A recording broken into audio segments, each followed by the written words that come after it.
Bienvenidos de nuevo a otra historia en Venganza Perfecta. Antes de empezar, decidnos, ¿desde qué parte del mundo nos estáis viendo? Ahora, sumerjámonos en la historia de hoy. Capítulo 1. El mensaje final. Charlie Martin siempre había respetado la fortaleza de su madre. Incluso mientras May Martin yacía inmóvil en la cama del hospicio, con su cabello plateado esparcido sobre la almohada estéril, había algo de firmeza en su presencia. El derrame cerebral le había robado la voz, pero Charlie sabía que ella todavía estaba luchando en algún lugar dentro de ese cuerpo debilitado. No responde, susurró la enfermera Patricia, revisando los monitores con una eficiencia experta. Me temo que podría no sobrevivir a la noche. La esposa de Charlie, Amber, le apretó el hombro con lo que pareció un consuelo genuino. Necesito un poco de aire, dijo ella, con la voz cargada de emoción. Esto es demasiado. Le besó la mejilla y lo dejó solo con su madre. Charlie acercó la silla a la cama, estudiando el rostro de May en busca de cualquier señal de conciencia. A sus 62 años, había heredado la voluntad de hierro de su madre y el porte militar de su padre. El sargento Harold Martin había muerto cuando Charlie tenía 15 años, dejando que May lo criara con una mezcla de amor duro y apoyo inquebrantable. Mientras ajustaba la manta de su madre, algo crujió en el bolsillo de su camisón. Charlie dudó. May siempre había sido ferozmente reservada, pero el peso del momento superó sus reparos. Dentro, encontró una pequeña llave de latón unida a un trozo de papel doblado. La letra de su madre, aunque más temblorosa de lo que recordaba, era inconfundible. Hijo, si estás leyendo esto, algo malo me ha pasado. Ve al viejo baúl militar de tu padre para encontrar la verdad real. No confíes en nadie hasta que lo sepas todo. Mamá. Las manos de Charlie temblaron ligeramente mientras releía la nota. El baúl militar de su padre había estado guardado en el garaje de May durante décadas, acumulando polvo entre adornos de Navidad y recuerdos olvidados. ¿Qué verdad podría estar oculta allí? Las máquinas que monitorizaban los signos vitales de su madre comenzaron a pitar más rápidamente. Las enfermeras entraron apresuradamente, con rostros sombríos mientras trabajaban para estabilizar su condición. Charlie retrocedió, aferrando la llave y la nota mientras los profesionales médicos luchaban por mantener viva a May Martin. 3 horas después, ella se había ido. En el funeral, 2 días después, Charlie observaba los rostros alrededor del ataúd de su madre con una nueva sospecha. Amber estaba a su lado con un vestido negro que parecía demasiado ceñido para el luto, secándose los ojos con un pañuelo de papel. Vecinos, viejos amigos y parientes lejanos ofrecían sus condolencias con una simpatía ensayada. Gerard Hicks, su socio de negocios durante 8 años, le puso una mano pesada en el hombro. May era una mujer extraordinaria, dijo Gerard, con su voz transmitiendo la confianza serena que lo había hecho exitoso en su empresa de construcción. Si necesitas algo, tiempo libre, ayuda con los arreglos, solo dilo. Charlie asintió, estudiando el rostro de Gerard. Habían construido Martin and Hicks Construcción desde cero, uniendo su experiencia militar y sus conocimientos de construcción en una empresa rentable. Gerard había sido como un hermano para él. Pero la nota de May había plantado semillas de duda que ya estaban echando raíces. Esa noche, después de que el último doliente se hubiera marchado y Amber se hubiera acostado alegando agotamiento, Charlie se dirigió a la casa de su madre. El garaje olía a aceite de motor y serrín, un aroma familiar que le trajo recuerdos de aprender carpintería al lado de su padre. El baúl militar estaba exactamente donde había estado durante 20 años, debajo de una lona azul en la esquina. Charlie usó la llave de su madre para abrir la pesada cerradura, y la tapa crujió al levantarse. Dentro, debajo de las condecoraciones militares y viejas fotografías de su padre, Charlie encontró un sobre de manila marcado con «Solo para los ojos de Charlie».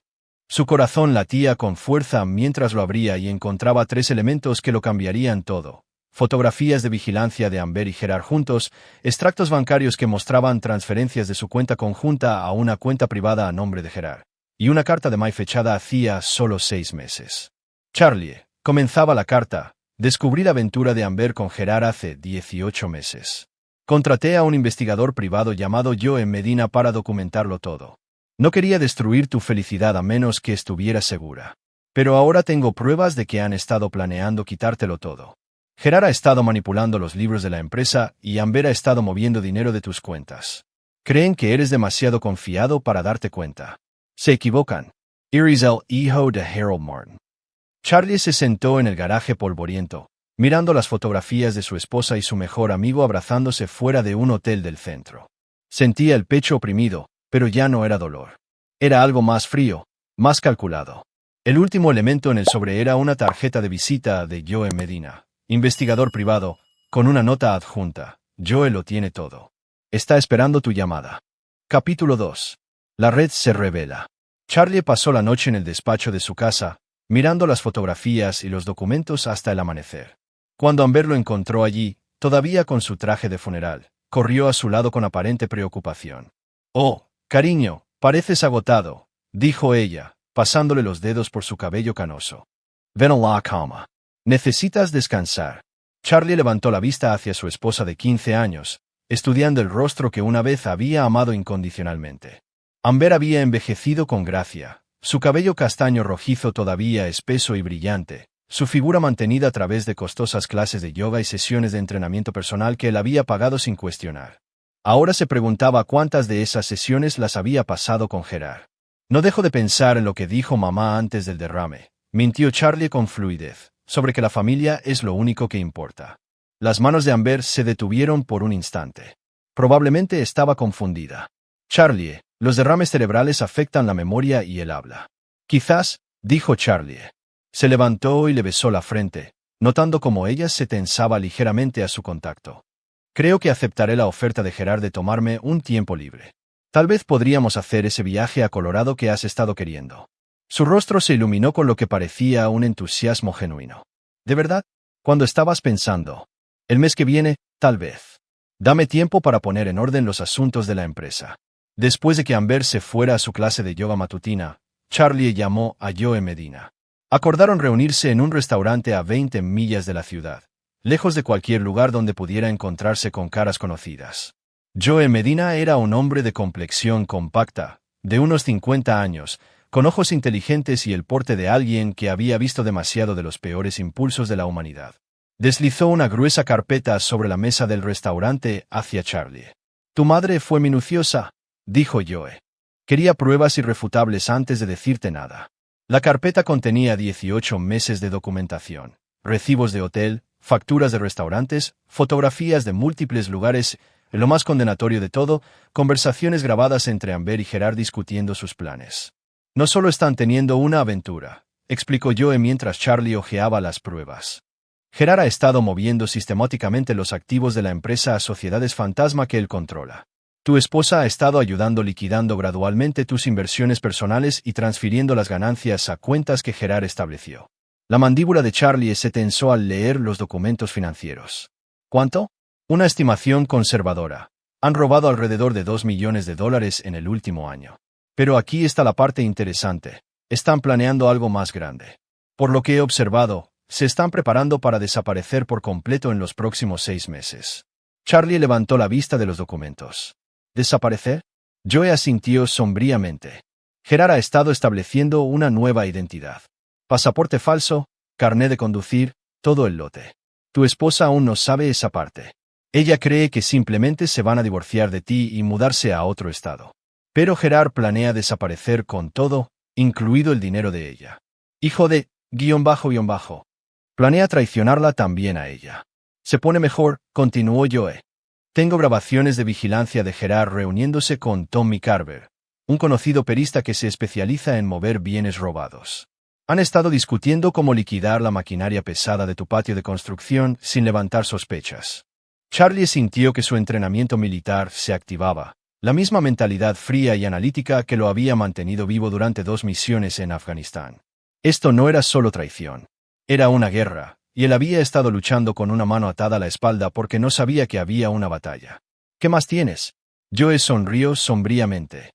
«Tu madre era intelligent. Me hizo investigar los antecedentes de Gerard más a fondo. Resulta que Gerard X no es su verdadero nombre. En realidad es Gerard Hoffman, y tiene un historial de este tipo de cosas. Otras 3 empresas en 2 estados diferentes. El mismo patrón: ganar confianza, malversar activos, desaparecer. ¿Otras víctimas? 2 están muertas, accidentes sospechosos. El tercero, un hombre llamado César Murphy en Arizona. Todavía está vivo pero lo perdió todo. Gerard lo dejó arruinado financieramente y destrozado emocionalmente». Charlie cerró la carpeta, su mente ya trabajando en las posibilidades. Necesito contactar a Cesar Murphy. Ya está arreglado, dijo Joe, deslizando un trozo de papel sobre la mesa. Ha estado esperando años a que alguien persiga a Gerard. Ayudará en todo lo que pueda. Charlie pasó el resto del día planeando sus primeros movimientos. Condujo a un almacén al otro lado de la ciudad y alquiló una unidad bajo un nombre falso, usando efectivo y una identificación falsa que Joel le había proporcionado. Allí, estableció una base de operaciones donde podría trabajar sin el conocimiento de Amber o Gerard. Esa noche, Gerard pasó por la casa sin previo aviso, aparentemente para ver cómo se encontraba Charlie. Charlie observó desde la ventana de la cocina cómo Gerard y Amber hablaban en privado junto a la camioneta de Gerard, su lenguaje corporal íntimo y conspirador. Cuando Gerard entró, llevaba su máscara habitual de amistad preocupada. ¿Cómo lo llevas, socio? Un día a la vez, respondió Charlie, ofreciéndole una cerveza a Gerard. He estado pensando lo que dijiste sobre tomarme un tiempo libre. Por supuesto, lo que necesites. En realidad, esperaba que pudieras encargarte de un gran proyecto que entró hoy. Un promotor quiere que despejemos 100 acres a las afueras de la ciudad para una nueva urbanización. Es un contrato de 6 meses por valor de unos $800,000. Los ojos de Gerard se iluminaron con una codicia apenas disimulada. Definitivamente podría encargarme de eso por ti. Te daría tiempo para llorar tu pérdida adecuadamente. Charlie asintió, sabiendo que acababa de darle a Gerard exactamente lo que el hombre quería: acceso sin restricciones a los recursos de la empresa y una razón legítima para mover maquinaria pesada. Lo que Gerard no sabía era que Charlie había inventado el proyecto por completo y que estaría observando cada movimiento que Gerard hiciera. Capítulo 3. La verdad más profunda. La conversación telefónica de Charlie con Cesar Murphy reveló el alcance completo del patrón de Gerard. Cesar, ahora en sus 60 y trabajando como guardia de seguridad nocturno para llegar a fin de mes, había perdido su negocio de construcción, su casa y su esposa por las manipulaciones de Gerard 8 años antes. Es un depredador, explicó Cesar por teléfono, su voz cargada de un viejo dolor. Se dirige a hombres exitosos con algo que él quiere, generalmente dinero o propiedades, y se acerca lo suficiente como para destruirlos desde dentro. ¿Tu esposa? Probablemente no es su primera cómplice. ¿Qué quieres decir? Gerard también tuvo una relación con mi esposa. La puso en mi contra, le hizo creer que le estaba ocultando dinero, que no la apreciaba. Ella lo ayudó a acceder a nuestras cuentas, incluso firmó documentos que transferían la propiedad de los bienes. Cuando todo se derrumbó, se dio cuenta de lo que la había hecho, pero ya era demasiado tarde. Charlie sintió un escalofrío recorrerle. ¿Qué le pasó a ella? Accidente de coche, 6 meses después de que Gerard desapareciera con todo. Los frenos fallaron en una carretera de montaña. La voz de César era amarga. La policía lo llamó fallo mecánico, pero el momento fue conveniente para Gerard. Las mujeres, muertes no testifican. Los instintos militares de Charlie se pusieron en alerta máxima. Esto ya no era solo por dinero. Gerard era potencialmente un asesino que eliminaba testigos y cabos sueltos. Tengo pruebas, dijo Charlie con cuidado, suficientes para demostrar fraude y robo. Pero necesito saber todo sobre sus métodos, sus patrones. La risa de César fue áspera. Las pruebas no lo detendrán, hijo. Yo también tenía pruebas. Gerard tiene conexiones, abogados sucios, funcionarios corruptos, gente que hace desaparecer las pruebas por el precio adecuado. No es solo un ladrón. Es parte de una red. Durante los siguientes 3 días, Charlie profundizó su investigación con la ayuda de Joe Medina. Descubrieron las conexiones de Gerard con una sofisticada organización criminal que se especializaba en el robo de identidad, el fraude financiero y, cuando era necesario, soluciones permanentes para testigos problemáticos. La red incluía a Tommy Carver, que blanqueaba dinero a través de sus operaciones de casas de empeño, y a Reginald Becker, un abogado corrupto que se especializaba en manipular procedimientos legales. Lo más inquietante fue la conexión de Gerard con Leon Benjamin, un hombre que oficialmente trabajaba como mecánico pero era sospechoso de varios accidentes sospechosos que involucraban fallos de frenos y averías mecánicas. Charlie se dio cuenta de que no solo estaba luchando contra un hombre. Se enfrentaba a una organización que había perfeccionado el arte del asesinato financiero. Pero habían cometido un error crucial. Habían subestimado al hijo de Harold Martin. Charlie comenzó a implementar lo que en privado llamó Operación Footlocker, nombrada así por la fuente de su despertar. Usando sus contactos militares y conexiones en la industria de la construcción, reunió su propia red de aliados.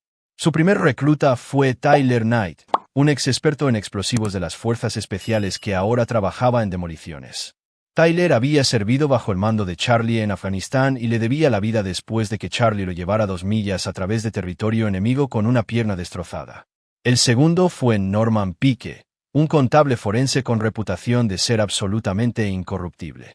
Norman había ayudado a Charlie a establecer los sistemas financieros de la empresa de construcción años atrás, y siempre había sospechado de las sugerencias financieras de Gerard. El tercero fue Rudy Cole, un investigador federal de la Red de Control de Delitos Financieros, que se especializaba en rastrear operaciones de blanqueo de capitales. Rudy había estado construyendo un caso contra la red de Gerard durante meses, pero carecía del acceso interno que Charlie podía proporcionar. El plan de Charlie era elegante en su complejidad.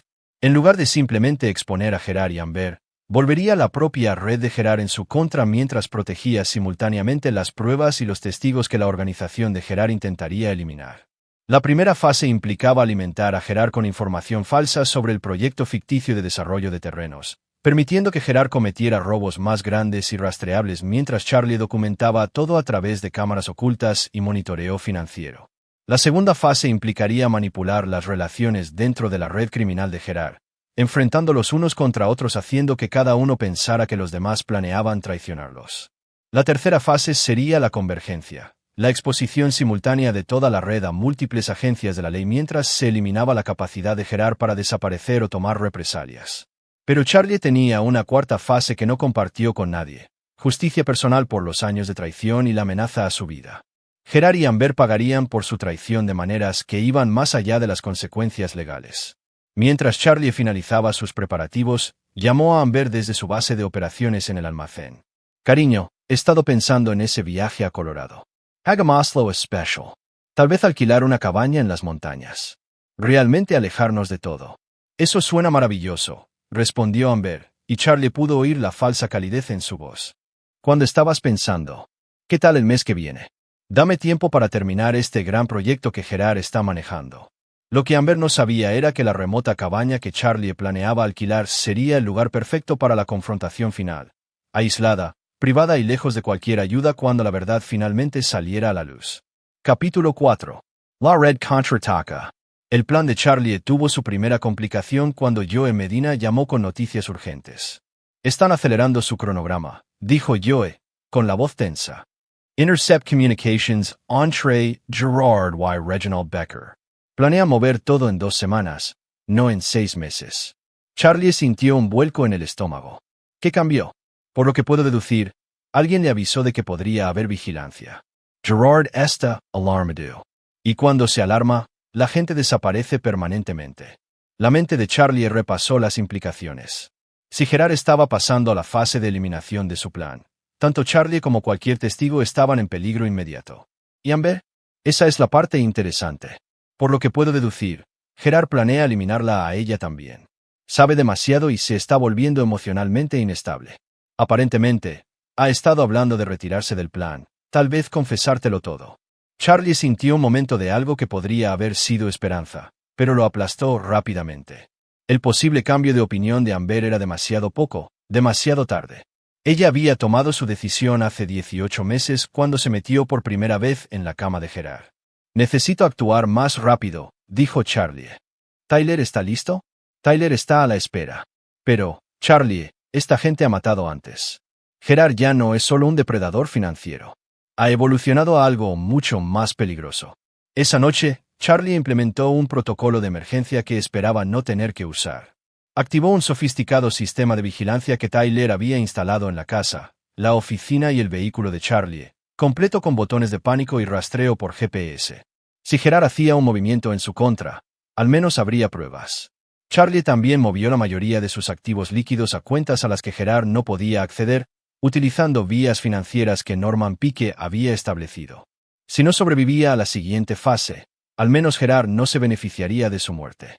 La trampa comenzó a activarse a la mañana siguiente cuando Gerard llegó a la oficina de Charlie con documentos falsificados que transferirían la propiedad de Martin a Andix Construction, a una sociedad fantasma que Gerard controlaba. «Odio sacar a relucir negocios tan pronto después del funeral de May», dijo Gerard con una simpatía ensayada. «Pero este nuevo proyecto de desarrollo requiere una reestructuración corporativa por motivos fiscales. Solo necesito tu firma en estos documentos. Charlie fingió leer los papeles mientras en realidad activaba el sistema de grabación que Tyler había incorporado en su escritorio. Cada palabra, cada gesto, estaba siendo documentado en múltiples ubicaciones. Esto parece darte mucho control, dijo Charlie con cuidado. La máscara de Gerard se deslizó ligeramente. Es solo temporal, socio. Una vez que el proyecto esté completo, volveremos a la estructura del acuerdo original. Charlie firmó los documentos, sabiendo que Gerard acababa de cometer múltiples delitos federales ante la Cámara. Pero lo más importante, Gerard había revelado su cronograma. Los activos de la empresa de construcción serían liquidados en cuestión de días. Esa tarde, Charlie recibió una llamada que lo cambió todo. César Murphy estaba muerto, asesinado en lo que la policía llamaba un robo con allanamiento de morada. Pero los contactos de Joe Medina en Arizona confirmaron lo que Charlie ya sospechaba. No se había robado nada, y César había sido torturado antes de morir. Querían saber qué te dijo, explicó Joe. Lo que significa que saben que estás investigando.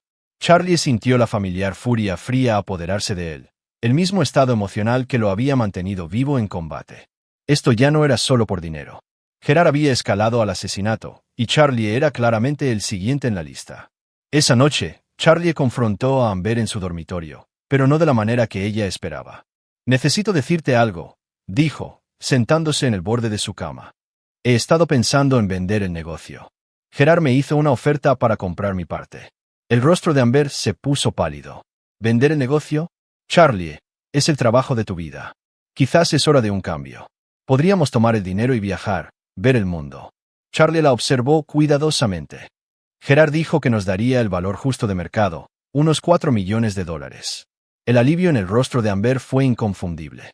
4 millones era mucho más de lo que ella y Gerard habían logrado robar, y resolvería todos sus problemas sin el riesgo de continuar con el crimen. Eso podría ser bueno para nosotros, dijo ella con cuidado. Un nuevo comienzo. Me reuniré con Gerard mañana para discutir los detalles, asintió Charlie. ¿Por qué no vienes conmigo, ya que esto nos afecta a ambos? Amber aceptó, sin saber que estaba caminando hacia la fase final de la trampa de Charlie. La reunión que Charlie había organizado no iba a ser sobre vender el negocio. Iba a ser sobre acabar con la operación de Gerard de forma permanente. Capítulo 5. El punto de no retorno.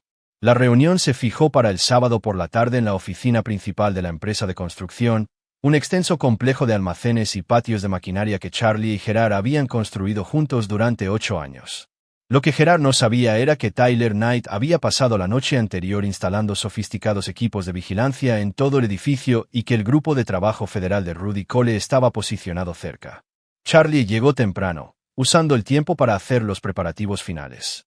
En el cajón de su escritorio, de fácil acceso, colocó una Glock 19 cargada, no porque planeara usarla, sino porque esperaba que Gerard pudiera intentar eliminarlo durante la reunión. Las verdaderas armas de Charlie eran la información, las pruebas y una red legal que estaba a punto de cerrarse sobre toda la red de Gerard. Amber llegó primero, con una energía nerviosa que irradiaba de cada uno de sus movimientos. Se vistió cuidadosamente con un traje de negocios azul que Charlie reconoció como uno de sus favoritos, y no dejaba de mirar su reflejo en la ventana. ¿Estás seguro de esto?, preguntó por tercera vez.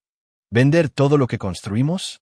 Charlie miró a su esposa, estudiando el rostro al que una vez había besado de buenas noches cada tarde durante 15 años. Estoy seguro de muchas cosas ahora, dijo en voz baja. Gerard llegó puntualmente, acompañado por Tommy Carver y otro hombre que Charlie no reconoció, un individuo delgado y de ojos fríos que tenía el porte de alguien cómodo con la violencia. Los instintos militares de Charlie clasificaron inmediatamente al extraño como una amenaza. Charlie, qué bueno verte, dijo Gerard con su habitual falsa calidez. Este es Leon Benjamin, mi asesor de negocios. Está aquí para ayudar con la transición financiera. Charlie sintió que la sangre se le helaba. Leon Benjamin, el hombre sospechoso de múltiples accidentes mecánicos. Gerard había traído a un asesino a lo que se suponía que era una reunión de negocios. La conversación comenzó con normalidad, con Gerard presentando documentos que transferirían la propiedad de la empresa de construcción a su sociedad fantasma por los $4 millones acordados. Pero Charlie notó que León se posicionaba cerca de la salida de la oficina, y la mano de Tommy Carver permanecía sospechosamente cerca del bolsillo de su chaqueta. Antes de proceder, dijo Charlie con calma, Creo que hay algunas cosas que debemos discutir sobre el dinero que ya ha sido transferido fuera de las cuentas de la empresa. El rostro de Gerard se quedó inmóvil.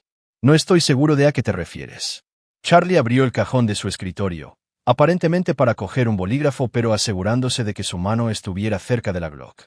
Me refiero a los $2 millones que han sido robados sistemáticamente durante los últimos 18 meses. La temperatura en la habitación pareció bajar 10 grados. Amber parecía confundida, mirando entre Charlie y Gerard con creciente alarma. Charlie, dijo Gerard con cuidado, creo que el duelo podría estar afectando tu juicio. Quizás deberíamos posponer esta reunión. Oh, no lo creo, sonrió Charlie, y no fue una expresión agradable. Verás, Gerard, lo sé de do. Sobre las sociedades fantasma, sobre que tu verdadero nombre es Gerard Hoffman, sobre las otras 3 empresas que destruiste, sobre César Murphy, a quien hiciste matar hace 3 días. La mano de Leon Benjamin se movió hacia su chaqueta, pero Charlie fue más rápido. La Glock apareció en la mano de Charlie con una eficiencia experta, apuntando al asesino con precisión militar. Yo no lo haría, dijo Charlie en voz baja. Tyler.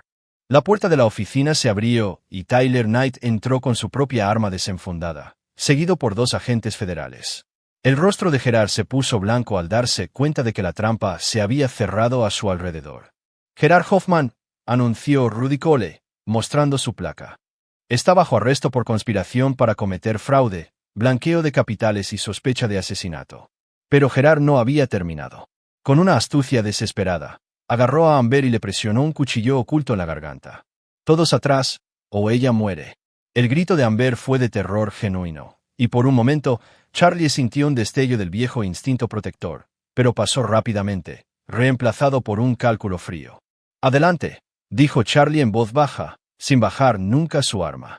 Los ojos de Gerard se abrieron de par en par por la sorpresa. ¿Qué? He dicho, adelante. Metala. La voz de Charlie era absolutamente firme. Me ha estado ayudando a robar durante 18 meses. Te eligió a ti en lugar de a mí. ¿Por qué me importaría lo que le pase ahora? El rostro de Amber se puso blanco al darse cuenta de que Charlie lo sabía todo y que su esposo, el hombre con el que había compartido 15 años, estaba dispuesto a dejarla morir por su traición. La mano de Gerard vaciló. Había contado con el amor de Charlie por Amber como palanca, pero había calculado mal la profundidad de la furia fría de Charlie. Charlie, por favor, susurró Amber. ¿Puedo explicarlo? ¿Explicar qué? Los ojos de Charlie nunca se apartaron de los de Gerard. ¿Explicar cómo moviste nuestro dinero a sus cuentas? ¿Explicar cómo lo ayudaste a planear la destrucción de todo lo que construí? ¿Explicar cómo abriste las piernas para él en habitaciones de hotel mientras yo trabajaba para mantenerte? Capítulo 6. El ajuste de cuentas comienza. El enfrentamiento duró solo unos segundos más antes de que Gerard cometiera su error fatal. Al darse cuenta de que Amber no valía nada como rehén, la empujó y se abalanzó hacia la puerta, esperando que Leon Benjamin y Tommy Carver pudieran proporcionar suficiente caos para su escape. Tyler Knight derribó a Leon Benjamin con un solo disparo en el hombro, mientras que Rudy Cole placó a Tommy Carver. Gerard avanzó 3 pasos antes de que el placaje de Charlie enviara a ambos hombres a estrellarse contra los archivadores de la oficina. La pelea fue breve y brutal. Gerard era fuerte, pero Charlie tenía 8 años de entrenamiento en combate militar y 18 meses de ira reprimida alimentando sus movimientos. Cuando Tyler y Rudy apartaron a Charlie de Gerard, el hombre que destruyó otras 3 vidas estaba inconsciente y sangrando por múltiples fracturas faciales. ¿Te sientes mejor?, preguntó Tyler con sombría satisfacción. Charlie miró sus nudillos ensangrentados y no sintió ninguna satisfacción, solo la fría certeza de que esto era solo el comienzo. Todavía no. Los agentes federales se llevaron a Gerard, Leon y Tommy esposados. Pero la atención de Charlie se centró en Amber, que estaba sentada en el suelo de la oficina, con lágrimas corriendo por su rostro. Charlie, por favor, dijo entre sollozos. Nunca quise que llegara tan lejos. Tenía miedo. Y Gerard me convenció de que me estabas ocultando dinero. Y, Hora. La voz de Charlie cortó sus explicaciones como una cuchilla. Simplemente para. Se arrodilló a su nivel, lo suficientemente cerca como para que solo ella pudiera oír sus palabras. Tuviste 18 meses para venir a mí. 18 meses para decirme la verdad. En lugar de eso, lo ayudaste a robar todo por lo que trabajé, y dejaste que planeara matarme. No sabía nada de la matanza. Lo juro, no lo sabía. Charlie estudió el rostro de su esposa, buscando cualquier señal de la mujer que una vez amó. Quizás no lo sabías, pero sabías del robo, sabías de la traición, y elegiste seguir ayudándolo hasta el momento en que te diste cuenta de que podrías enfrentar las consecuencias. Se levantó, imponiéndose sobre ella. Esto es lo que va a pasar. Vas a ir a la cárcel, probablemente de 5 a 10 años, como cómplice de fraude. Cuando salgas, descubrirás que cada activo que poseemos juntos ha sido legalmente transferido fuera de tu alcance. El rostro de Amber se puso blanco. No puedes hacer eso. En realidad, sí puedo. Verás, mientras estabas ocupada planeando mi destrucción, yo estaba documentando la tuya. Cada transferencia ilegal, cada firma falsificada, cada mentira que dijiste a los funcionarios del banco, todo es prueba de tu participación voluntaria en el plan de Gerard. Charlie fue a su escritorio y sacó una gruesa carpeta. Papeles de divorcio, ya presentados. Documentos de protección de activos, ya notarizados. Para cuando te procesen y fichen, no poseerás nada más que la ropa que llevas puesta. Charlie, por favor. Soy tu esposa. Podemos arreglarlo. Charlie la miró durante un largo momento, recordando el día de su boda, sus aniversarios, los momentos tranquilos en los que creía que estaban construyendo una vida juntos. No, dijo en voz baja. Dejaste de ser mi esposa el día que elegiste a Gerard Hoffman por encima de mí. Lo que eres ahora es una criminal que casualmente comparte mi apellido. Y eso también va a cambiar. Llegaron agentes federales para arrestar a Amber, y Charlie observó sin emoción mientras le leían sus derechos y se la llevaban.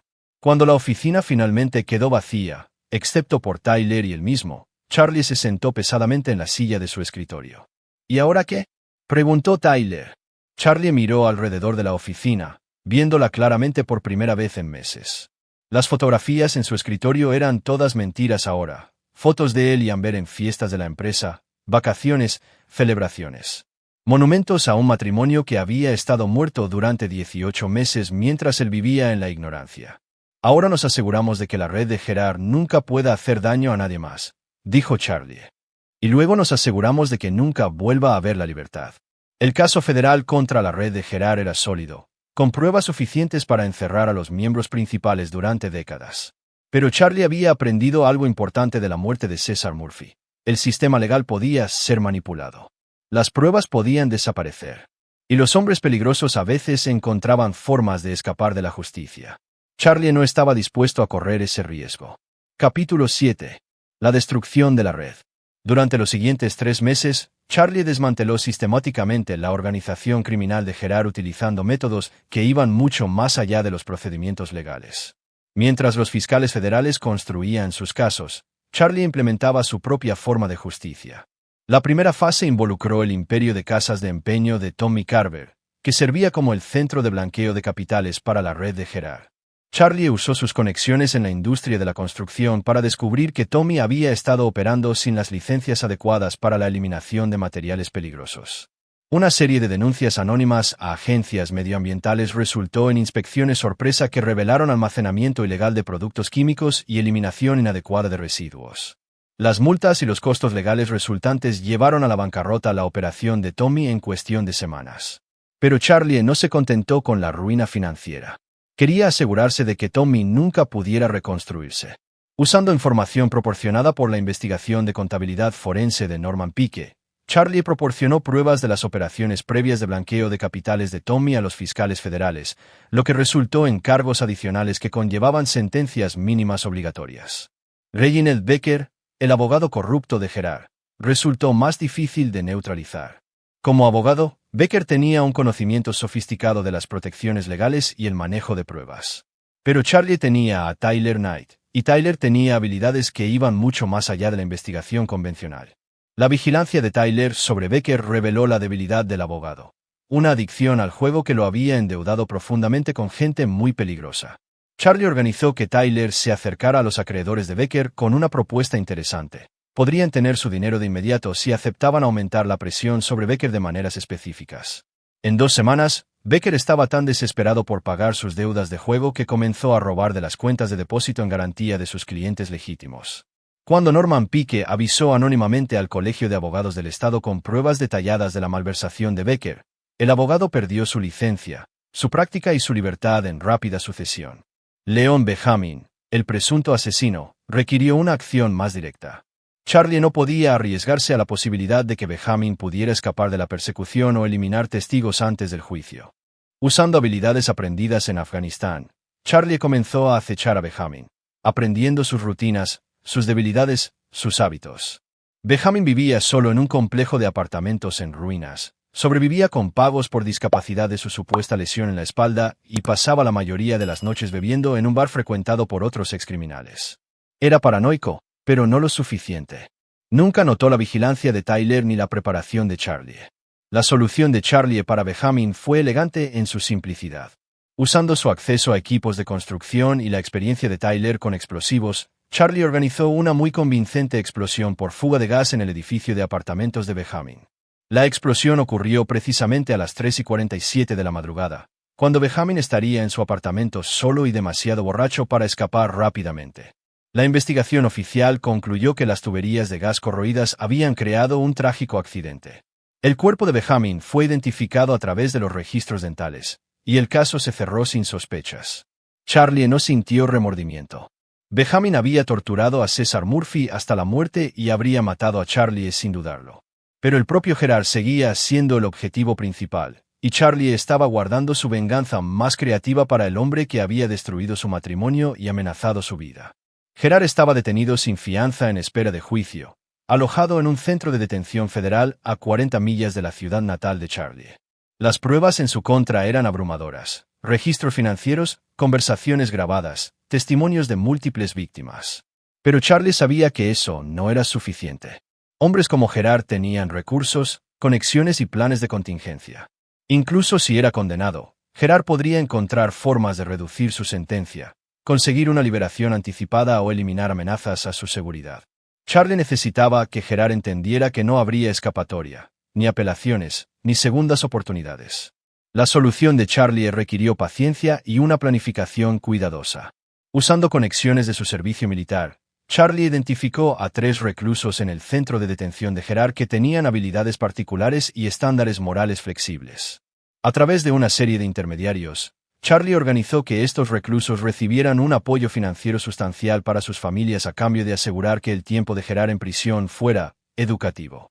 La primera lección ocurrió durante la segunda semana de detención de Gerard. Gerard se despertó y encontró fotografías de Charlie esparcidas por su celda, fotos de Charlie en uniforme militar, Charlie con equipo de construcción, Charlie con Tyler Knight y otros hombres de aspecto peligroso. Sin amenazas, sin mensajes, solo la clara implicación de que Charlie tenía alcance incluso en un centro de detención federal. La segunda lección involucró el vaciado misterioso de la cuenta del economato de Gerard y su redistribución a otros reclusos, junto con rumores de que Gerard era un soplón que había cooperado con los investigadores federales para reducir su propia sentencia. En el ecosistema carcelario, tales rumores podían ser fatales. La tercera lección fue más directa. Gerard fue acorralado en la ducha de la prisión por 3 reclusos que le entregaron un mensaje de Charlie. Esto es solo el principio. Cuando llegues a la prisión federal, será peor. Cuando salgas, si es que sales, será mucho peor. El intento de Gerard de denunciar las amenazas a los funcionarios de la prisión fue recibido con indiferencia. La violencia en la prisión era común, y Gerard era solo otro criminal sin conexiones ni influencia. Pero la guerra psicológica más devastadora de Charlie estaba aún por llegar. Capítulo 8. Envenenando El Pozo. El asalto final de Charlie a la red de Gerard se centró en lo único que Gerard valoraba por encima de todo: su reputación e identidad.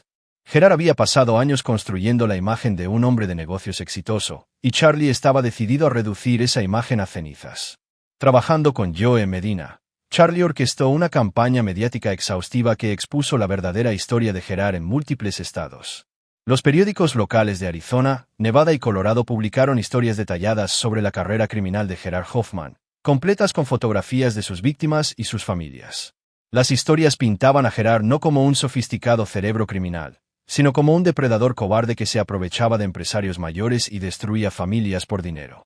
Charlie se aseguró de que cada artículo mencionara la cobardía de Gerard durante su arresto, como había sostenido un cuchillo en la garganta de una mujer inocente y suplicado piedad cuando fue acorralado. Pero la campaña mediática fue solo el principio. Charlie usó sus conexiones en la industria de la construcción para asegurarse de que la verdadera identidad y el historial criminal de Gerard se convirtieran en conocimiento común entre contratistas, proveedores y empresarios de toda la región. El rostro de Gerard apareció en listas de no contratar y en advertencias de prevención de fraudes que circularon por las redes profesionales. Charlie también se dirigió a la familia de Gerard, aunque con una precisión quirúrgica que evitó dañar a parientes inocentes. La anciana madre de Gerard, que vivía en una comunidad de jubilados creyendo que su hijo era un exitoso hombre de negocios, recibió paquetes anónimos que contenían recortes de periódicos sobre los crímenes de Gerard. Su hermano, del que estaba distanciado, un maestro en otro estado, descubrió que la asociación de padres de su escuela discutía cómo proteger a los niños de depredadores como Gerard Hoffman. El impacto psicológico en Gerard fue inmediato y severo.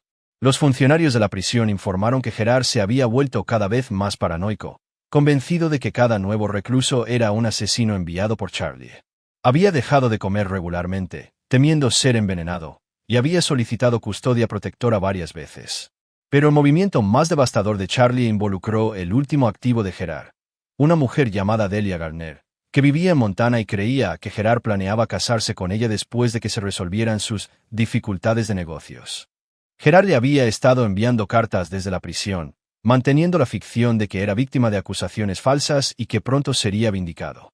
Charlie organizó que Delia recibiera el expediente completo de pruebas contra Gerard, incluyendo grabaciones de audio de Gerard y Amber planeando la destrucción financiera y la posible eliminación de Charlie. El paquete también incluía fotografías de Gerard con varias otras mujeres, registros financieros que mostraban que le había robado dinero, y un perfil psicológico detallado preparado por investigadores federales. La respuesta de Delia fue rápida y brutal. Testificó ante un gran jurado federal sobre la conspiración de fraude de Gerard. Proporcionó pruebas de blanqueo de capitales interestatal y aceptó cooperar plenamente con los fiscales a cambio de inmunidad. Su testimonio añadió múltiples cargos federales al caso de Gerard y eliminó cualquier posibilidad de un acuerdo de culpabilidad. El golpe psicológico final llegó cuando Charlie organizó que Gerard recibiera una carta en prisión, supuestamente de Amber. La carta, que Tyler había falsificado usando muestras de la escritura de Amber, contenía la confesión de Amber de que había estado trabajando con los investigadores federales durante meses antes del arresto de Gerard. La carta detallaba cómo Amber había grabado sus conversaciones, fotografiado documentos financieros y proporcionado a los fiscales detalles íntimos de los métodos y la psicología de Gerard. Retrataba a Amber como una informante federal de largo recorrido que había manipulado a Gerard para que revelara el alcance completo de su red criminal. Por supuesto, nada de eso era cierto. Amber enfrentaba sus propios cargos federales y había rechazado todas las ofertas de cooperación. Pero Gerard no tenía forma de verificar la autenticidad de la carta, y su estado mental paranoico lo hacía susceptible a creer el peor escenario posible. El último párrafo de la carta fue la obra maestra de la guerra psicológica de Charlie. Gerard, necesito que sepas que Charlie sabía de nosotros desde el principio. Ha estado planeando esto durante años, esperando a que revelaras toda tu red para poder destruiros a todos a la vez. Nunca lo engañaste. Él te engañó a ti. Y ahora vas a pasar el resto de tu vida en prisión sabiendo que fuiste superado en astucia por un hombre que creías demasiado estúpido para ver a través de tus artimañas. El colapso mental de Gerard fue completo a los pocos días de recibir la carta. Los funcionarios de la prisión lo pusieron bajo vigilancia por riesgo de suicidio después de encontrarlo tratando de electrocutarse con cables expuestos en su celda. Su abogado defensor solicitó una evaluación psiquiátrica, pero los fiscales federales se opusieron a cualquier retraso, argumentando que Gerard estaba fingiendo para evitar el juicio. Charlie no sintió simpatía por el colapso psicológico de Gerard. El hombre había torturado a César Murphy antes de matarlo. Había planeado la muerte de Charlie y no había mostrado remordimiento por ninguna de sus víctimas. El sufrimiento actual de Gerard era insignificante en comparación con el dolor que había infligido a otros. Pero Charlie aún no había terminado. Tenía una última lección que enseñarle a Gerard sobre las consecuencias de la traición. Capítulo 9. Justicia Final. El juicio de Gerard comenzó en una fría mañana de febrero, 8 meses después de su arresto. Charlie asistió todos los días a los procedimientos, sentándose en la primera fila donde Gerard podía verlo claramente. Nunca habló, nunca mostró emoción, solo observó cómo las pruebas destruían metódicamente cualquier esperanza que Gerard pudiera haber albergado de ser absuelto. El caso de la fiscalía era abrumador. Registros financieros, grabaciones de vigilancia, conversaciones grabadas, testimonios de múltiples víctimas y pruebas de la participación de Gerard en el asesinato de César Murphy crearon una narrativa de culpabilidad inatacable. El abogado defensor de Gerard no pudo hacer mucho más que abogar por la clemencia, alegando que su cliente había sufrido problemas de salud mental que afectaron su juicio. Charlie encontró una amarga satisfacción al ver cómo la compostura de Gerard se desmoronaba bajo el peso de las pruebas. El depredador seguro de sí mismo que había manipulado a tantas víctimas se reveló como un hombre patético y desesperado que gimoteaba cuando se enfrentaba a las consecuencias de sus acciones. El juicio separado de Amber había concluido 2 meses antes. Había recibido una sentencia de 12 años por conspiración para cometer fraude, blanqueo de capitales y perjurio. Charlie había asistido a su audiencia de sentencia, observando sin emoción cómo su exesposa suplicaba clemencia y afirmaba ser una víctima de la manipulación de Gerard. La acusada fue una participante activa y voluntaria en un plan que causó un grave daño financiero y emocional a múltiples víctimas, había dicho el juez durante la sentencia. Sus afirmaciones de victimización suenan vacías, dada la extensa evidencia de su participación voluntaria en actividades criminales durante un periodo de 18 meses. Amber había mirado a Charlie con ojos desesperados mientras el alguacil se la llevaba, pero Charlie no había sentido nada parecido al amor o la compasión que una vez definieron su relación. Era simplemente otra criminal enfrentando las consecuencias apropiadas por sus elecciones. El juicio de Gerard duró 3 semanas. El jurado deliberó menos de 4 horas antes de emitir veredictos de culpabilidad en los 27 cargos, incluyendo conspiración para cometer asesinato en relación con la muerte de César Murphy. En la sentencia, la madre de Gerard suplicó clemencia, describiendo al hijo que recordaba de la infancia, un niño que ayudaba a los vecinos mayores y sobresalía en la escuela. Charlie escuchó sin simpatía, sabiendo que los depredadores a menudo comienzan como niños aparentemente normales antes de elegir caminos de manipulación y crueldad. La sentencia del juez fue todo lo que Charlie había esperado. Cadena perpetua sin posibilidad de libertad condicional por la conspiración de asesinato, más sentencias consecutivas adicionales por fraude, blanqueo de capitales y crimen organizado. Gerard moriría en prisión, nunca más libre para destruir vidas inocentes. Pero Charlie tenía un último mensaje que entregar. Mientras se llevaban a Gerard encadenado, Charlie se puso de pie y habló lo suficientemente alto como para que todos en la sala lo oyeran. Gerard, quiero que sepas algo.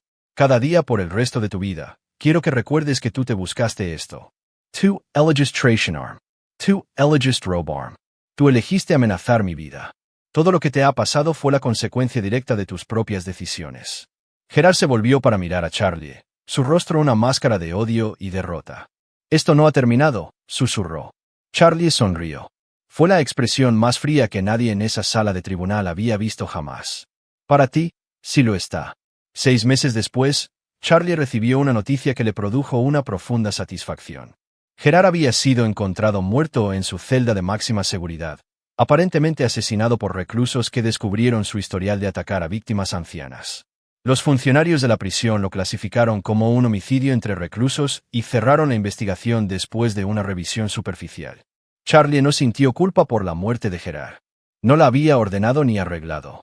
La justicia carcelaria operaba según sus propias reglas duras, y depredadores como Gerard rara vez sobrevivían mucho tiempo entre poblaciones de criminales violentos que mantienen sus propios códigos morales.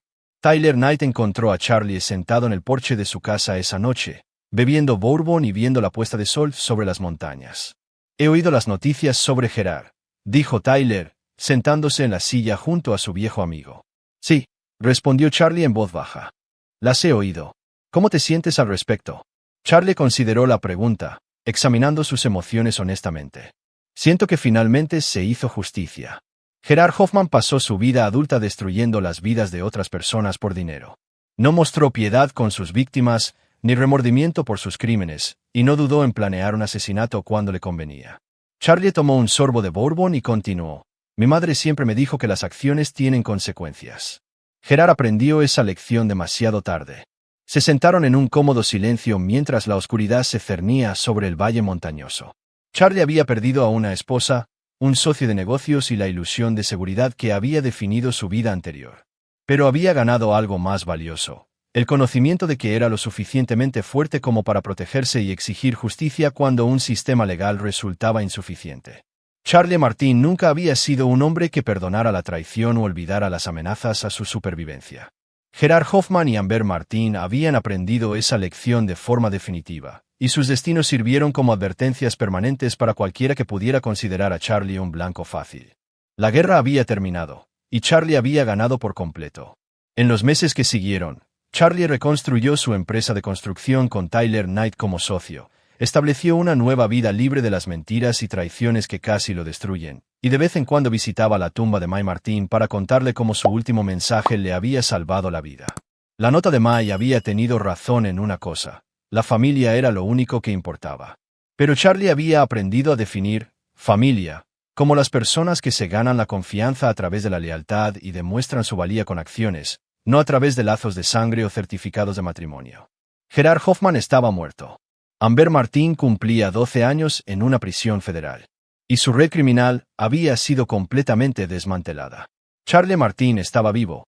Era rico y estaba rodeado de gente en la que podía confiar. Absolutamente. La justicia, reflexionó Charlie, a veces requiere un hombre paciente con una larga memoria y la sabiduría para golpear en el momento exacto. Su padre le había enseñado esa lección durante el servicio militar, y su madre se la había recordado con su último mensaje.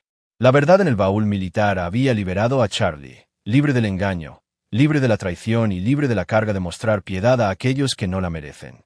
Y ahí lo tenéis. Otra historia llega a su fin. ¿Qué os ha parecido? Me encantaría leer vuestras opiniones en los comentarios de abajo. Si os gusta esta historia, considerad uniros a nuestra comunidad suscribiéndoos. Significa un mundo para nosotros. Para más historias como esta, echad un vistazo a los vídeos recomendados en pantalla, y allí nos vemos.